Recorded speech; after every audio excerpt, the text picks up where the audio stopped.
Harka fuunee kam jirtan daawwattoota keenya kun OBN International odoo har'aa wajjin Amboarsituu Abdulatiif. Dargaggoonni hundi bakka jiraatan maratti maqaa gaarii biyya isaanii ijaaruuf akka hojjetan dargaggoon Mohammad Al-Arusi himi. Dargaggoon Mohammad jaala biyya isaatiif qabuuf hidhaa haaromsa guddicha laga Abbaay irratti ijaaramaa jiru wal qabatee miidiyaalee afaan Arabaa hojjetan hundarratti dhiyaachuun ejjennoo Itoophiyaan qabdu ogeeyyoota garaagaraa hubachiisaa ture. Akaaluu Baqqalaa dabalata qaba. أستاذ محمد العروسي السياسي محمد العروسي الصحفي محمد العروسي أهلا بك يا أستاذ محمد. أهلا بكم وشكرا على الاستضافة. درجكم محمد العروسي سعودي عربية مكة دلتي أجمعت براتي قدتوس من كيسة ماتين سوان دبتنيف أفان ربات دبلتان أفان رموسني بيكم مكة سعودي كيسة تلد مكة المكرمة أجتي قدد أجتي تماري أجتي يعني جيراني أجمعت اللي أفان كينا براني dargaggoon kun jaalala biyya isaaf qaburraan kan ka'e ogeeyyii arabaa garaagaraa waliin dhimma haaromsa wal qabatee waltajjiiwwan miidiyaan qophaa'an garaagaraa irratti dhiyaateera. Miidiyaan arabootaa hidhichaan wal qabatee odeeffannoo dogoggoraa Ijipti gadhiiftuun burjaajaa akka jiranis ibseera. Itoophiyaan laga kana wanni itti ijaartuuf akka bishaan irraa dhooggituu fi kanatu miidiyaa maratti irra haasayama. Miidiyaa arabaa irratti kanumatu haasayama. Ijiptiin akkana goran warri Itoophiyaa yaani nu wal qabaannee Itoophiyaa tana dhogguu qabnaa jedhan. Wayitii isaan gaafannu maal irraa beektan waan takka irraan beekan. Maalii fi kunniin Arabuma ta'aniif kunniin warra Itoophiyaa ta'aniif akkanumatti gargaarra jedhanii akkasitti haasayan. Amma isaan yaani faayidaa tajirtu tanan beekan warri Gibsii. Tolchanii beekan warri mootummaa isaanii tolchanii beekan warri bishaan illee beeku tolchee beeka malee miidiyaatti akka fedhanitti jijjiiran maalii fi akka fedhanitti jijjiiranii maalii fi miidiyaan isaanii hantuudha bakkee mara seenti. Waltajjii marii argateen Itoophiyaan seenaa keessatti araboota waliin michuu akka taates ibsaan ture jedhem.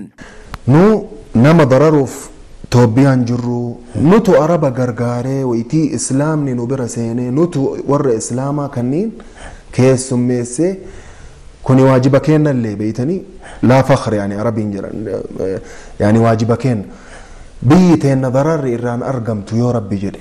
Ministeerri dhimma alaa Gadduu Andaargaachoo waliin mari'achuusaa fi hanga hidhi kun xumuramuttis hojii isaa akka itti fufu ibsee jira. Gadduu Andaargaachoo isaan illee tolchanii yaani likkii malee kaleessa gammadee witii isaan deemee ziyaare. Maasiin jedhan.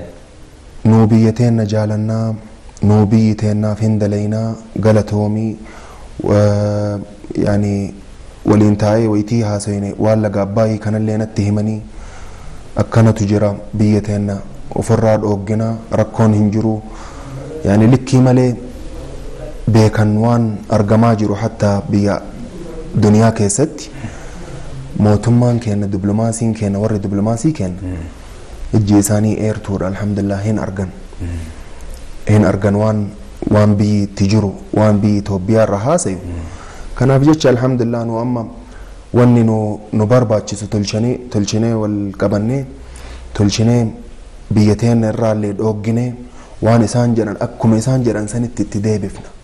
Lammii hundis maqaa biyya isaa ijaaruu akka qabu dubbatee jira. Biyyi teenna akkamitti kabajamtii Afrikaa biratti beeytanii akkamitti kabajamtii yaani Dr. Abiy Ahmed waan isaan fudhatan jaayizat Nobel biyya teennaaf Eritiriyaa walitti araarsan biyya rakkoon jirtu keessa seenanii rakkoo tanniin mara beeytanii saniif jecha Gibsiin bakkee dandeettu mara maqaa Itoophiyaa balleessuuf dalagaa jirti. Nu amma wanni nu barbaachisu bakka dandeenyu maratti maqaa Itoophiyaa ol fuudhuu nurra jira. Maqaa Itoophiyaa haqa Itoophiyaa illee nama beeksisuu beeytanii kanatu nurra jira. Biyyoota addunyaa garaagaraa keessatti lakkoofsi namoota vaayirasii koronaan qabamanii guyyaa irraa guyyatti dabalaa deemaa jira. Ameerikaa keessatti immoo namoonni umriin dargaggoota ta'an hedduminaan qabamaa jiraachuu isaa yaaddoo guddaa ta'ee jira. Gabaasa guutuu akka itti aanutti dhiyaata. Akka giddugalli to'annoo fi ittisa dhukkuba Ameerikaa CDC'n beeksisetti namootaan dhukkuba vaayirasii koronaan qabaman keessaa carraan du'uu namoota umriin jaaran irratti kan hammaatu yoo ta'es lakkoofsi namoota umrii isaanii dargaggoota ta'an vaayirasii koronaan qabamanii guyyaarraa guyyatti dabalaa jiraachuu isaa immoo yaaddoo guddaa akka ta'e beeksisan. Qorannoon federaala haariyaa bahee akka mul'isetti Ameerikaa keessatti namoota vaayirasii koronaan qabamanii hospitaala seenan keessaa dhibbantaan 20 dargaggoota umrii isaanii 20 hanga 44 yoo ta'an dhibbantaan 18 kan ta'an immoo namoota umrii isaanii 45 hanga 54 ta'uu beeksise. Akka qorannoo kanaatti namoota qabaman keessaa dhibbantaan 26 kan ta'an namoota umriin isaanii 65 hanga 84 gahanidha. Dhaabbanni fayyaa Ameerikaa akka ibsetti vaayirasii koronaan namoota umriin dargaggoota ta'an irraa miidhaa hangamii akka geessisu beekuu dhabuun yaaddoo guddaa uumee jira jedhan. Biyya Faransaayii fi Xaaliyaan keessatti namoonni umriin dargaggoota ta'an vaayirasii koronaan qabamuun miidhaa guddaa keessa akka galaa jiran dhaabbanni fayyaa biyyattii beeksisee jira jedhan.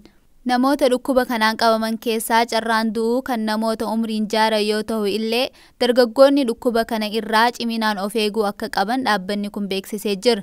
Biyya Ameerikaa kutaalee garaagaraa keessatti namoonni vaayirasii koronaan qabaman 9,000 yoo ta'an hanga ammaatti namoonni dhukkuba kanaan du'an 149 ta'uun beekame jechuun CNN gabaase.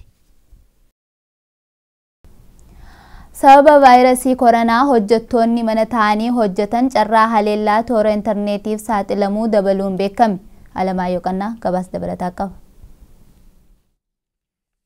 Ameerikaan babal'ina vaayirasii koronaa ittisuuf tarkaanfii fudhatteen hojjettoonni biyyattii hedduun manuma isaanii ta'anii karaa toora intarneetiitiin hojii idilee isaanii akka raawwatan taasiftee jirti. Haaluma kanaan ejensoonni mootummaa Ameerikaa dhaabbileen biizinasii kumootaan lakkaa'amanii fi lammiileen Ameerikaa miiliyoonatti tilmaamaman hatattamaan hojii isaanii toora intarneetii jijjiiruuf dirqamaniiru. Tarkaanfiin otoo itti yaadamiin hatattamaan fudhatame kun immoo toora bu'uura intarneetii biyyattii irratti dhiibbaa uumuun warreen toora kanarraan miidhaa geessisaniif akka saaxilamaniif carraa uumee jira jedhame.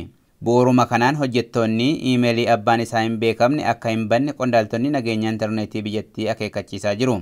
Dhimma kana ilaalchisuun VOA'dhaaf ibsa kan kennan qondaalli biyyattii haleellaan gama kanaan ga'u hamaa ta'uu himanii diinonni keenya carraa akkasiitti fayyadamuun akka miidhaa geessisuu malan dursinee shakkii qabna turre jedhan.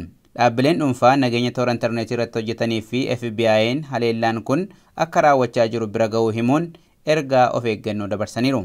Dhaabbata Proofpoint jedhamutti daayirektara qorannoo haleellaa toora intarneetii kan ta'an Sheeroddi Kriippoo akka himanitti iimeelonni sobaa haleellaa kanaaf haala mijeessan gama adda addaan yaalamaa jiru. Uummannis iimeelota dhimma vaayirasii koronaa ilaalchisuun ergamanii fi kan dhaabbata giddugala to'annoo fi ittisa dhukkubaa CDC fakkaachuun ergaman utuu addaan hin baasin banuurraa akka of qusatu gaafatan. Iimeeliin tokko tokko immoo kan dhaabbata fayyaa addunyaarraa ergame fakkaachuun ergamu. Yemmuu banaman immoo wantoota dhoksaan odeeffannoo namootaa fi dhaabbilee hatan of keessaa qabu jedhan. Yeroo ammaa kana hojjettoonni Ameerikaa hedduun mana isaanii ta'anii hojjechaa jiru.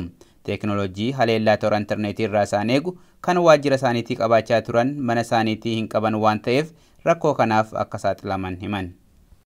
Egaan daawwattoota keenya oduun har'aaf qabannee dhiyaanne kanuma gama keenyaan nagayetti.